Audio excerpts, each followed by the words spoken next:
Good morning. Video's going on. Good What? morning, everybody. I'll call the Agricultural Committee meeting to order. We'll do roll call first. Allen, Present if allowed. Doobie. Doobie here. Leonard here. Sanchez, Sanchez present. Williams, Here. Roth, Roth here. Kenyon. Here. Debbie Allen asked that she be okay to remote attend. No problem. No, there's no objections? No. All right, Debbie. Thanks so We much. need approval of the minutes. To request unanimous approval. Seeing no objections or Hmm? approve. Is there public comment? I think that we're very we're not controversial. No farms, no food. I wanted to talk, we were talking about climate change, and I do read the news. And Denmark has passed a tax on cattle, hogs, and sheep that'll start in 2025. It'll be the first tax of their methane. And I think things start in certain places, and we always endanger that we see it. Usually they start in California or New York, but Denmark is that's, what are you gonna do? And I also want to comment, this will be a terrible year for farming. Prices are under $4 for corn. What's that mean? But it's almost $6 2 years ago. Wow. We need 5 to break even. And there's not much anybody can do about it. Let's eat more corn. All right. We began the county fair yesterday, which is a glorified carnival. I heard them call it that. I was there last night. They have What? I was there last night. The 4-H is all set up with their ice cream, $2 a cone. Very good. And their corn, on the cob. And I don't remember if they offered it last year, but they're offering elote corn. They're offering elote corn on the cob, where they put mayonnaise and then cheese on top. And And Tahiti. then you can add the spices. I'm into butter, gotta salt, toast it. pepper. It's very tasty. It's Mexican street corn. I Yeah, think. yeah, it's really exactly. good. So I tried it and it was good. Did you stop and get ice cream? Of course. I got to support the 4-Hers. Did you get your coupon out of the? I Farm Bureau? did, and I lost it. So I got to talk to There's a Steve if I can coupon get in it. Farm Bureau paper to give Yeah. you a free ice cream. Yeah, Free it's- is always good. Yeah. And I like the new quote I saw. Money may not buy everything, but you can buy a cow, make milk, and then make ice cream, and ice Yeah, cream yeah. makes everything better. And there was I think a 4-H parent that stopped in because the kids that were running the ice cream were struggling.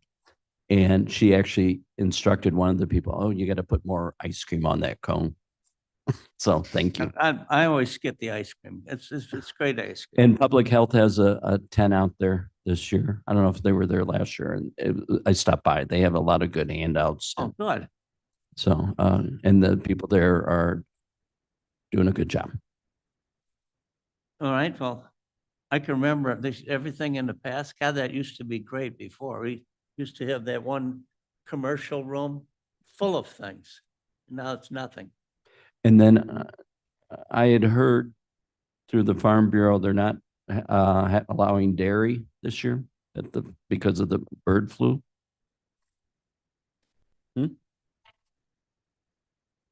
I can't hear you without the mic. Lactating dairy. Lactating dairy, and that was actually came from the Illinois Department of Ag, a requirement Right. because of the bird flu. Yes. Right. Okay. I'm just mentioning, I'm not the expert. That's why I just mentioned. See, the Thanks. bird flu has passed to dairy cows, I think in 9 or 11 states, and actually has passed to humans. And it won't kill you, but just make you very sick. But Nobody wants to. is one of the side effects then you can whistle like a bird? No, just kidding. Anyway, Wisconsin won't let you bring cows in there unless you have a premise ID. Something they did in 2006. Took me a while to find my ID, but I did. And there's no market for cattle, for cows to be sold in Illinois. Everything has to go to Wisconsin. Yeah. Now, I guess there's no public comment. We go to Steve Arnold's not here, but he's probably at the fair. And Anything else you did? They had the coupon in the newspaper. Take your coupon and get a free ice cream cone. And U of I Extension Master Gardeners, is that you?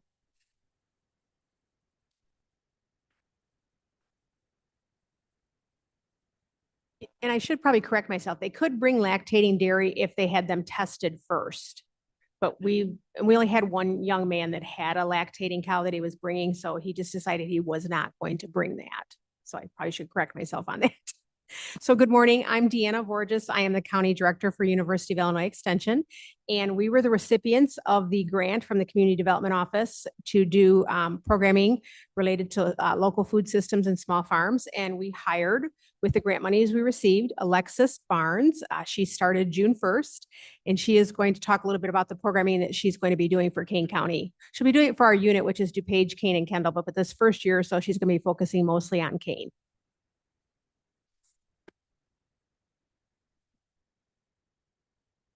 Hi, everybody. My name is Alexis Barnes. Deanna is going to be passing out a curriculum form as well as the flyer that we have for our Master Urban Farmer Training Program. So you can see fully what we're trying to offer, what the cost is, and the length of the program.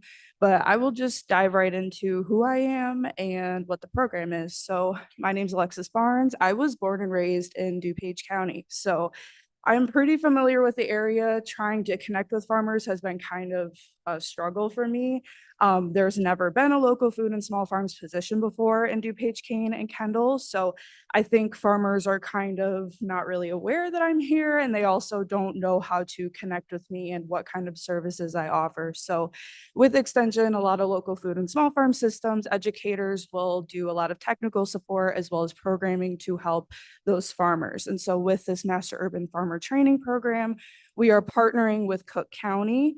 And this was created to basically help people that wanted to become a farmer, but they have now stepped up their program. Now it's mainly meant for further farmer education, as well as people that are trying to aspire to be a farmer. So this is meant for any farmer in Kane County, mainly specialty crops. And this can be really helpful for people that are looking to do cover crop integration or tillage reduction, or they want to know how to do more farm finances, or they want to know the legal side of the farming finances, things like that. Things to broaden their knowledge on their farm as well as increase their income sources. So this is decreased for Kane County. It is $25. Cook County does offer it at $150.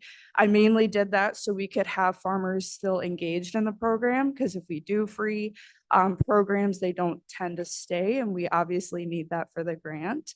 And this is offered, I believe, from September 23rd until December 9th. It meets every Monday from 6 to 8. It is offered via Zoom, and I am planning to have some farm tours in Kane County for that cohort.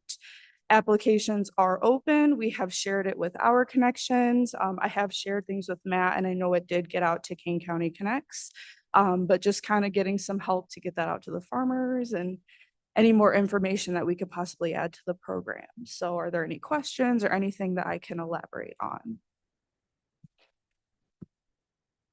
Mr. Roth, no questions? That's okay. No, I'm thinking about the $25. It's Zoom only, correct? Yes. Yeah. There are And I- some optional in-person events like field days, but mainly curriculums. And will you publish that separately? What The in-field days or yes, whatever? Okay. yes, that will Yeah. be published separately. I mean, $25 is not a lot, but for some people that may be. And and I understand why you're doing it, because you got to have a certain number.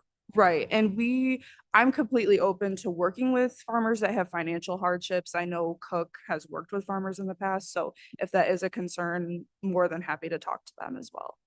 Well, it's per event, right? So if No. It's $25 Oh, across the one- board. Oh, okay. All right. Yeah. All right. Then my Yeah. concern goes away. Thank you. Okay. Because I'd like to attend, but I couldn't Yeah. afford, Maybe a couple you could $100. Submit a bill to the county board, maybe they'd sponsor. I was thinking if it was going to be a lot that we work with the Farm Bureau or something. We'd to give help you a farmers. scholarship or something like Yeah, that. yeah, yeah. The idiot scholarship. So, all right. Thank you. I don't have any questions on that. I do have a question of the Illinois Extension. Go ahead. I was talking to someone last night and they told me that supposedly you have a list of all invasive trees on the website somewhere or something. That might be our horticulture educator question, but we probably have the information or the resources that you Okay, need, if we could yes. get an email where that link is, because we're in the process of working in energy environmental on a tree resolution. And that was one of the big premise. And because we don't currently have that list, it's scaring a lot of people on the tree ordinance. In the invasive tree list, is that what you're looking for? Yes. Because that's, I tell people that's 90% of the trees you cut down are the invasive trees. And you're Mr. Roth, right? Yeah. Well, I would, send it to me and I can make sure it gets passed on to everyone else. Well, sure, the And I can give you- Forest Reserve has that too. Okay. Well, but I heard it. And since you're here today, I always take advantage of. Well, we're challenging. I'll give you Deanna. my card afterwards. Great, thank All you. right. Thank you. Any other? Guess we're done. You got off the hot seat. Any other questions about extension that I can answer while I'm here?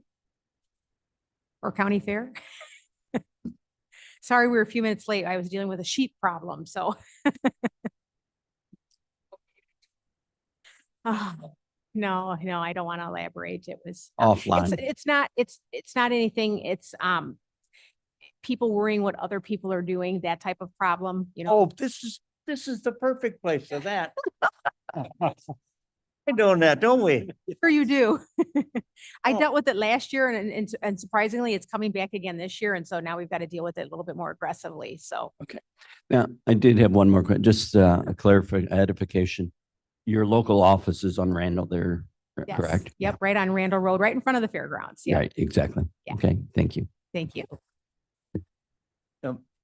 Hey, Oh, I just want to recognize we're here today, even having this conversation because of Matt's good work on getting this grant up and running. We're very grateful to get so much money from the USDA for this, and then to go through our procurement process and finding someone to step up and do this program, and our partners right in our own backyard here to step up and do this, modeling on the good work being done in Cook County. And we're so excited to see this moving ahead and actually have a person on board and to meet you in person. But I want to thank Matt, Tony Ferrugia before him, who's now with the Village of Montgomery, who applied for that grant. Matt's really brought it home to fruition, and now we have the U of I Extension doing great work on this. So we're looking forward to seeing what the results are going to be for our aspiring farmers and current farmers through the program. So thank you. We're excited too. This is the first time we've had a local foods system, small farms educator in extension here locally. So we're excited as well. Lots of opportunities. All right, thank you very much. Mr. Chairman, one question for Matt. First of all, thank you very much for your work on getting that grant. I was wondering how much that was. It was 299, 185, I believe. So just under That's small, 300. yeah. Right. That's great, thank you. Yep, you're welcome. All right, so we'll move along under Growing for Cane. Oh, there we are, Matt, here you are. Yep, back to me. Good morning. So today I have really just one update, just a quick verbal update I wanted to share.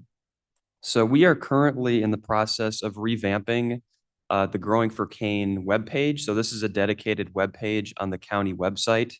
It's one of the sub pages under the Development Department's page. And so for the last couple of years, we've really set that up to be a resource for farmers during the pandemic. So we featured a lot of information and programs that were coming out from, state and federal agencies and local foundations in response to the pandemic.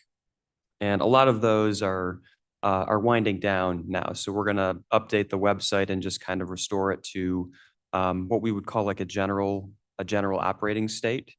So we're just going to revamp it a bit and include some just kind of reorganize the information there. So there's really going to be three main sections within the web page.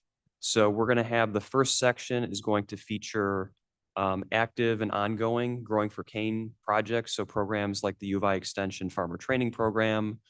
We also have the upcoming Food and Farm Resiliency Grant Program. It's that ARPA-funded grant program for farmers that we're going to be rolling out.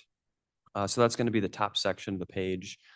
And then below that, we're going to have a section that's just going to feature general resources for farmers through partner organizations.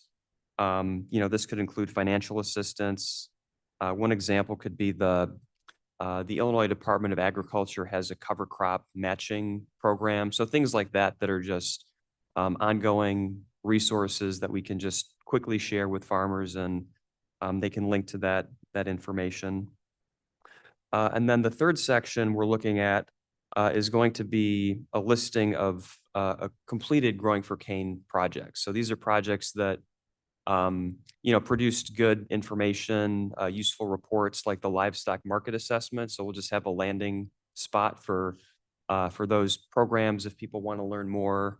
And there could be opportunities for spin-off projects from those potentially too. So we're just going to organize this information a little bit more coherently within the webpage.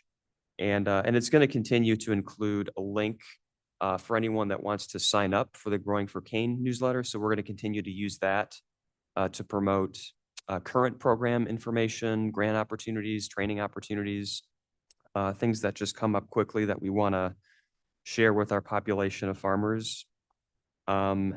And lastly, we're also working with a graphic designer that's contracted with the IT department just to redesign a banner, basically a header for the web page. And we'll also use that for the Growing for Cane newsletter, just so there's some better visual continuity between the website and the newsletter, and just kind of support marketing for Growing for Cane programs overall. So that's what we're working on.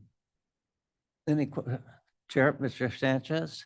Yeah, I meant to actually bring this up with you before, Matt. The email that comes out, the newsletter, it shows that it comes from Kane County government. So I don't know if there's a way to make it show that it's coming from Growing for Cane.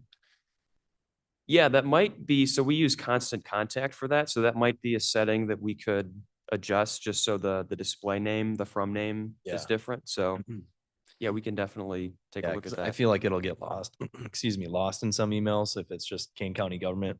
That sounds boring. Yeah, there's probably more than one. I don't of read going those. out. No, I'm just kidding. But yeah, thank you for doing that. Any other questions or comments? Okay, we'll move on. So Jody Wolnick. Thank you. I actually have some slides for you today. We like slides. We like pictures. I have pictures on the slides, so even better. So I just wanted to spend some time today to go through the Kane County Climate Action Plan agricultural goals. As we know, the plan was approved last month.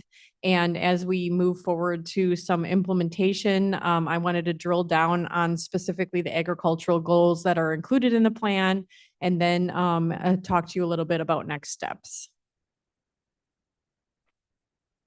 So this is all on our sustainability website, but I specifically pulled the goals that as they relate to agriculture. And certainly if anyone's interested in including themselves in that group, I'll have some additional information at the end of this presentation and how you're able to do that. So I wanted to go over TL3, which is a goal to increase the average population per developed acre by 4.5% by 2030. Wanted to note that this goal was based on the 2040 plan and the critical growth corridor, which provides for 50% of future growth to occur in that area to preserve our Kane County farmland. So the idea is to maximize our future population within that urban and that critical growth area, thereby preserving as much of our agricultural corridor as possible. In addition, just as a reminder, this is also supported by the 2019 Kane County Stormwater Ordinance revisions. Our Ag Committee for that group recommended changes that would also facilitate redevelopment along our urban corridor.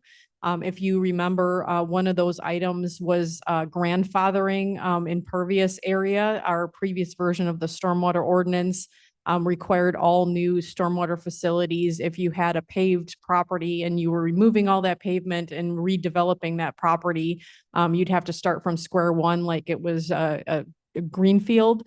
The current version of the ordinance allows you to credit that against the stormwater ordinance requirements. So many of our redevelopment areas along the urban corridor don't require additional stormwater facilities to redevelop that property, making it more incentivized than to go into our critical growth or our agricultural areas and develop areas that are currently being farmed. The goal of this action will promote discussions on land use and zoning that would help facilitate redevelopment and development in these urban and critical growth corridors. The next action item that involves agricultural areas is TL5. This is establishing a viable renewable fuels, including renewable diesel. As Chairman Kenyon pointed out at the beginning of the meeting, if there's a way we can eat more corn, we want to do that. And this is one of the ways to do that. The goal has the potential to increase the use of our corn and soybeans produced in Kane County to produce renewable diesel. The implementation of this action item will look at economic development in Kane County to provide local supply chains and producer options for renewable diesel. And also the implementation strategy will assess renewable fuel potential for Kane County and determine infrastructure needs. So a great way to use more corn in Kane County. FA1 is to increase regenerative agricultural practices and achieve 50% carbon positive soil. This will collaborate with partners to increase soil health on Kane County farms, which will also then thereby increase our production.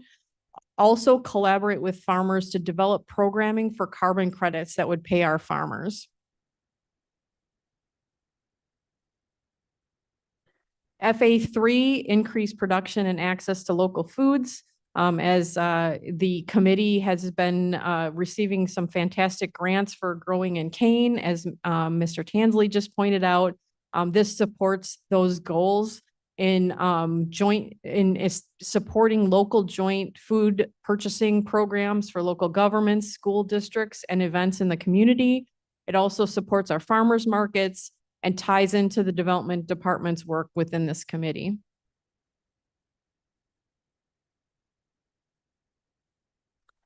FA5 is intended to help protect and preserve our agricultural land and increase our climate resilience. This supports a comprehensive farmland conservation plan that identifies areas most at risk for development or impacts from droughts, floods, and extreme winds. Like I have the picture of the derecho that occurred a couple of years ago. It hit mainly southern Illinois and was significantly damaging to our corn crops down there. This also increases our farmers' economic resilience to decreases in revenue and it increases in costs associated with impacts of drought and flooding. It promotes agricultural tourism and it supports the expansion of farm drain tiling and practices that will allow farmers to access fields in varying weather conditions. GE2 increases the pollinators. This supports increasing pollinators in corridors along trails, also encourages the replacement of turf with pollinator plants. So we ensure we have enough pollinators to pollinate our crops here in Kane County.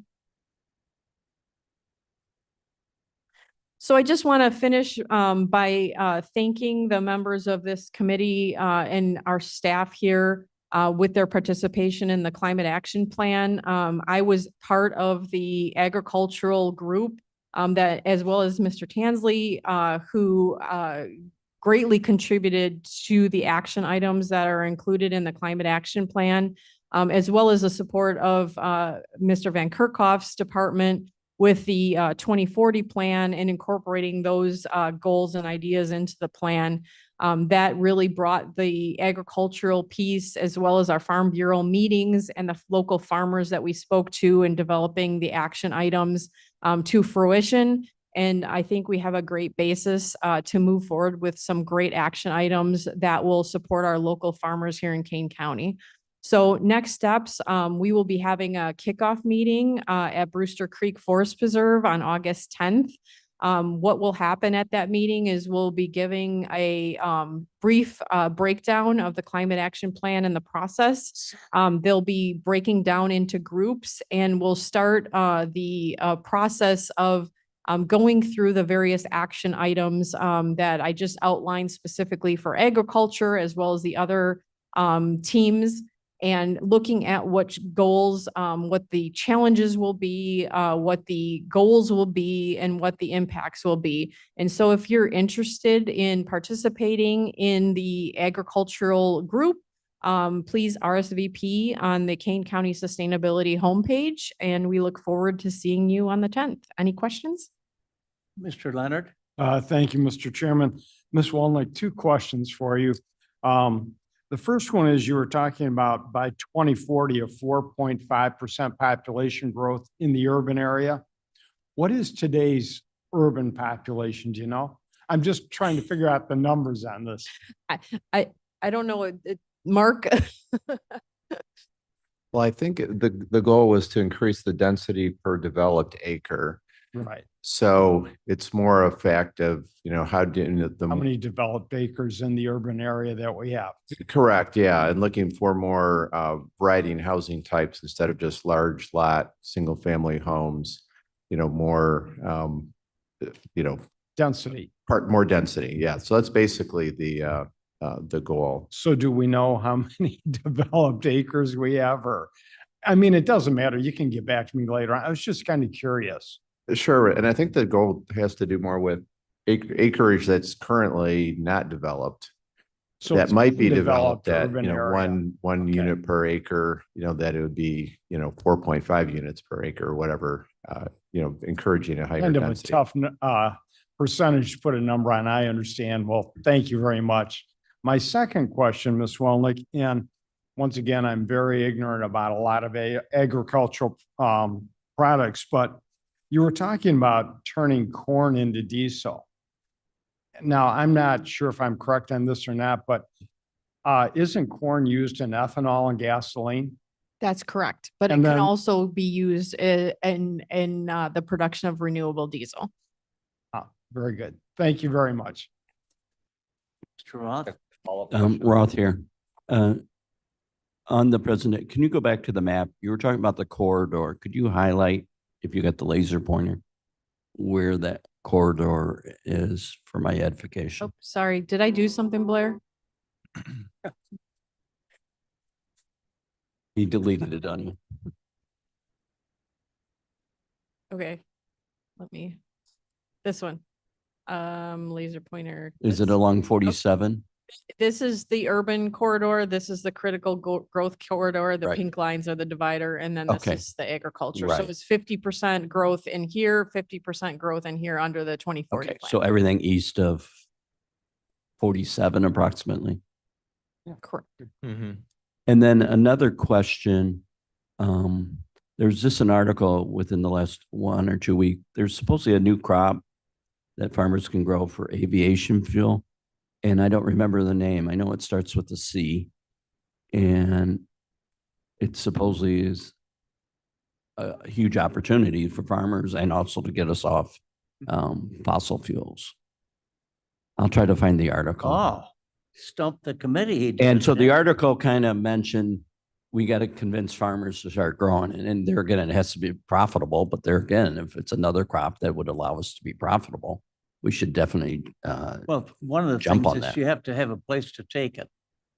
I mean, that's part of it too, yes. Be processed. It was in the Tribune. Are you talking about miscanthus? Hmm? It's a grass, miscanthus?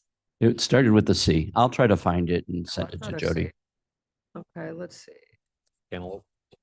In crop rotation, and Is it camelina?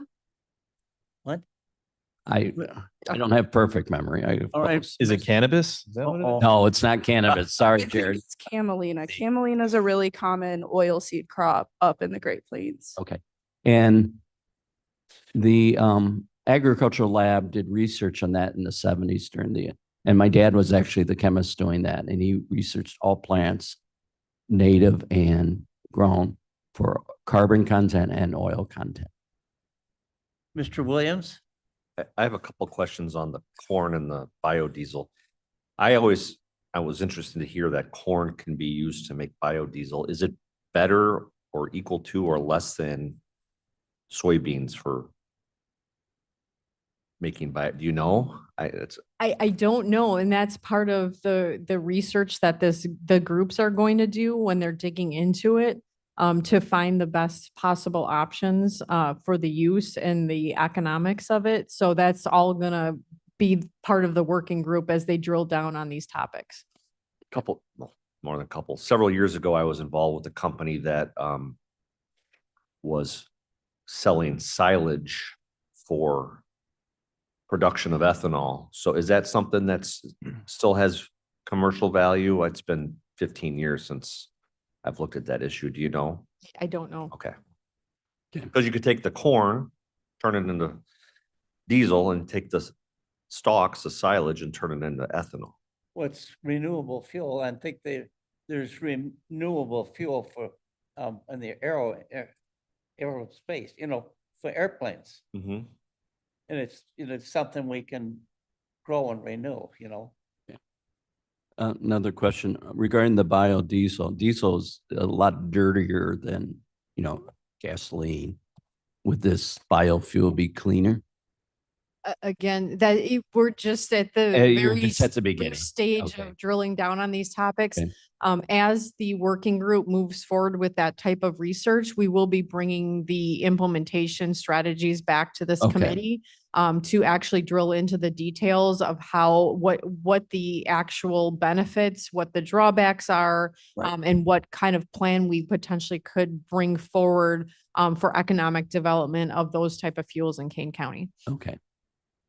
And then I have one last question, at least for now. At last month's was, we had the person in talking about Lisa. And we talked about, we wanted to get more involved in that. Has anything happened yet on that? No, he hasn't set a new date for an open house. We've had some discussions internally in terms of, he gave a lot of good information on the process. Right.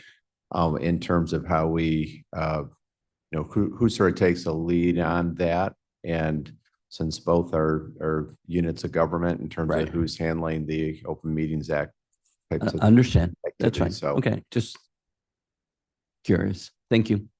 As we clean everything up, now farmers have to add sulfur to their fertilizer because, we stopped the burning of coal and that. So as we clean, we have to put it in, we have to buy it. It was free before, and free is always good. Do we have any more trick questions?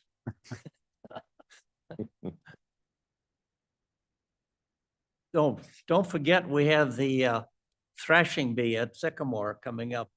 I think that's somewhere in the 10th of August. That's farming as it used to be. You don't want to go back there. It was too hard. You ready? I'm ready. Yes. Mark Van Kerkhoff. This is the promised part 2 of the budget presentation. If you're at County Development Committee earlier this week. So some of this will be a little bit familiar, but now delivering the parts on agriculture. So we're going to be focusing on the parts of the budget that we dealing with farmland preservation and growing for Kane. And particularly our support for this committee, agriculture. In terms of our team doing this, I've got them highlighted in green. It's our planning and projects division. And I just want to note a thanks to the board for passing this year's budget, which included through the newer budget process, I had to request the approval to fill 2 vacant positions that we tweaked the job descriptions on, and those were approved, and we were able to make 2 fantastic hires earlier this year. Catherine McKenna and Sarah He Castro to my right. Both of them started about very close together, and they've hit the ground running and very excited for their contributions already, but in terms of what they're going to be contributing to the the years ahead here. So again, we're mainly talking about Fund 430 Farmland Protection, which is from its inception was primarily funded through remote funds, but now we have additional grants that we have received and are continuing to apply for. There is an increase in what our budget is proposed because we're have the new farm bill coming out, other new funding sources, and we have an ongoing waiting list of farms wanting to be protected by our easement program. And then, of course, our Growing for Cane, that's been primarily fueled by our outside funding. And of course, the USDA grant that we just discussed. But we have other private sector funding and new applications we're always submitting. So this is kind of a summary of the grants that our team has applied for and received in the last 4 years. Some of the ones with green arrows are ones we're currently working on with Donnelly, the USDA, and American Farmland Trust, Land Navigators. And then under the ARPA bucket, as Matt mentioned, the Food and Farm Resiliency Direct Grant Program to our farmers. We're very excited to get that going.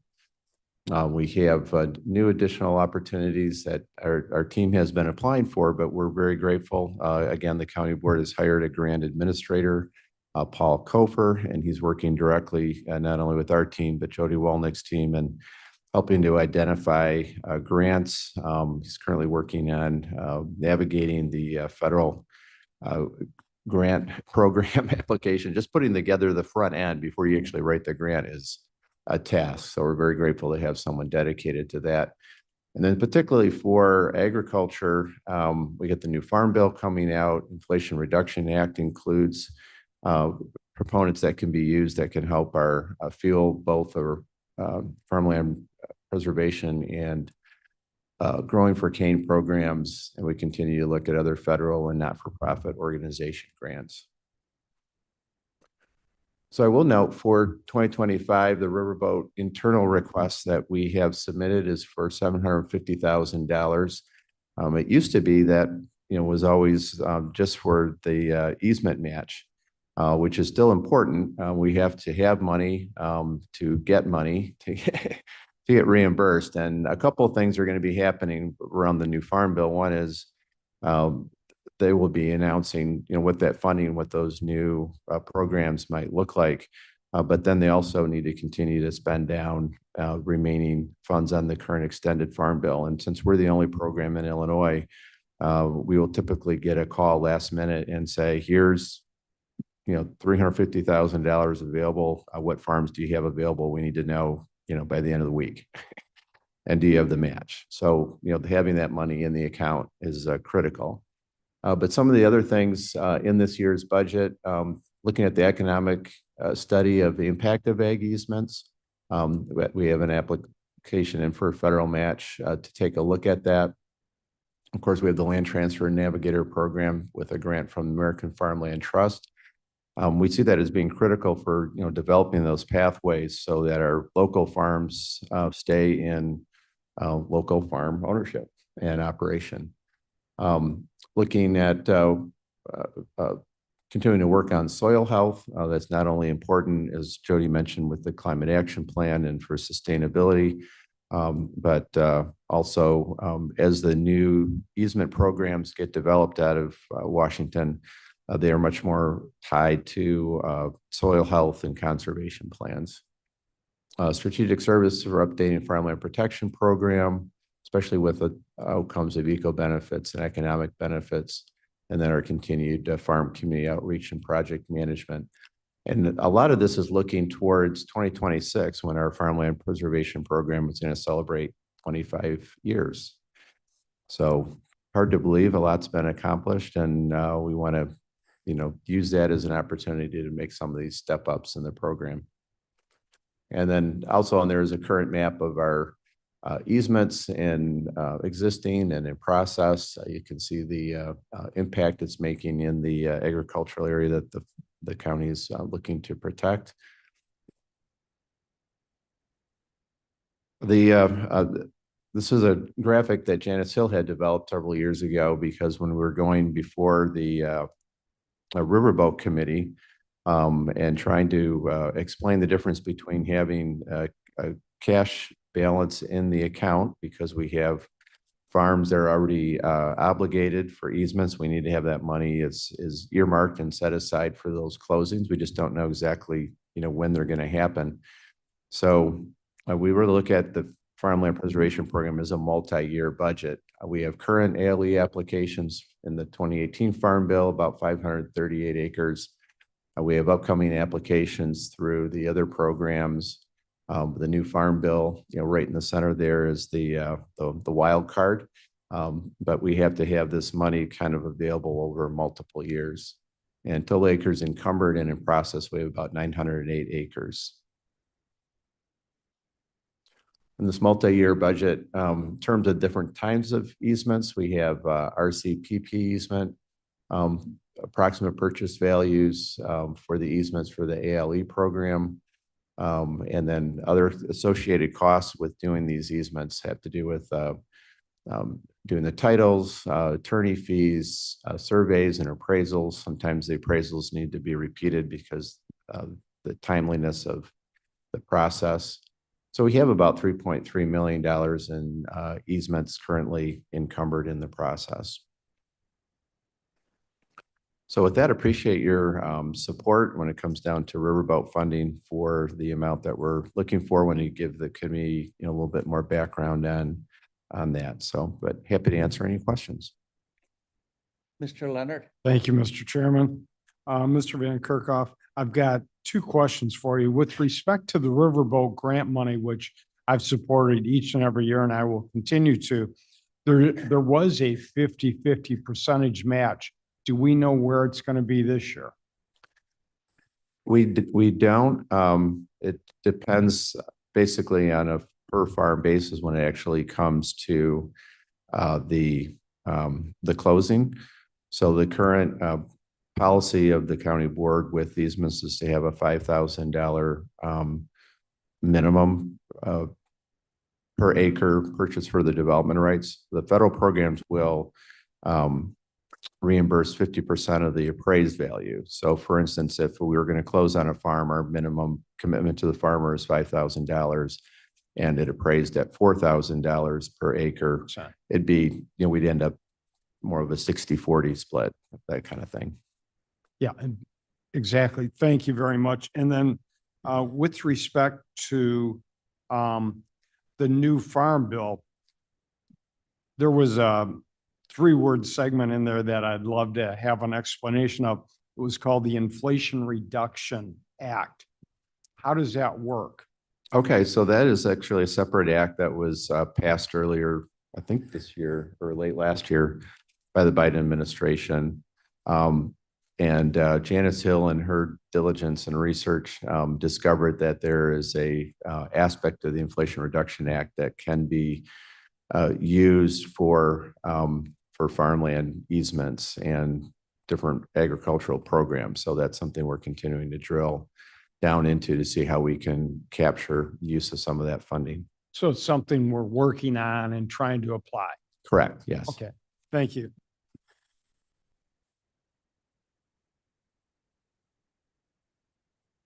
Is that it? That's all? That's it, yeah. Is there any other questions? Comments? Comments, okay, Julie. Yeah. I did find that article. It was Chicago Tribune on July 10th, and it is Camelina or whatever. So I will get it into a readable PDF format and pass it on. Okay, so we move on. Do we have any new business? Seeing none, we have a motion to. Mr. Chairman, I'd like to move that we have a unanimous consent to put the reports, place them on file. Seeing no objections, so be it. Now we need a motion to adjourn. I move that we adjourn. You go to the county fair. Second. Is there a second? Okay. That's it, boys and girls.